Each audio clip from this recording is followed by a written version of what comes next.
Donald Ansell. Mr Kerr, around 4 minutes, please. I'd like to congratulate my friend Mark Whitfield for bringing forward this motion, and congratulate also Bill Kidd on what was an excellent speech dealing with a very serious and sobering matter. But when we consider any statement of rights, it's always interesting to give consideration between the rights of a small number or even a single individual against the rights of the majority or the larger group. And balancing these competing forces is essential in any consideration of rights. And in Scotland today, we have a growing epidemic of disruption and violence and threat in our classrooms. Scottish Conservative research found that there had been over 70,000 assaults on teachers in Scotland over the last 5 years. This is a remarkable and horrifying statistic that is made worse when you realise that these include the COVID years when children were learning remotely. Understanding the importance atmosphere plays in a child's education, monitoring what is happening in Scotland's classrooms should be a top priority of those involved in education, and this is currently not happening.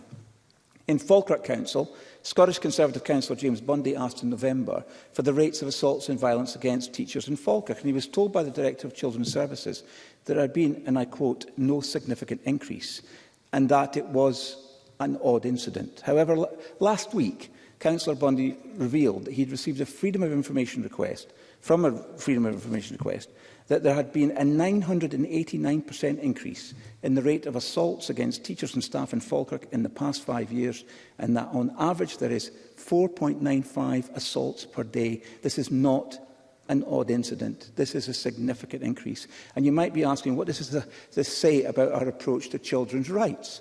Does the UNCRC have anything to say to us on the ability of children to enjoy their schooling free from the threat of violence, free from bullying and misconduct? Last week, The Herald led on a story from a whistleblower, a teacher in Glasgow's East End, who spoke about a culture of toxic positivity in schools, one where school bullies and violent pupils weren't challenged about their behaviour, one where the focus on individual rights eclipsed the rights of a class to learn.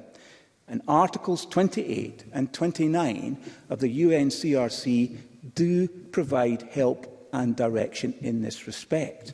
We have a responsibility to provide education for our children, something that historically we would not have needed a UN Charter to remind us in terms of our responsibilities. We also have the responsibility to ensure that children have a respect for the Charter of Rights itself. We have come to understand this as children understanding their own rights, but perhaps a new reading of these rights within the UNCRC could help our children to understand the rights of others.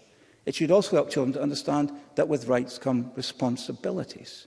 The Charter outlines this. It speaks about respect for parents, respect for the values we have of the country, and preparation to live in a free society. By letting the epidemic of violence continue, we let our children down.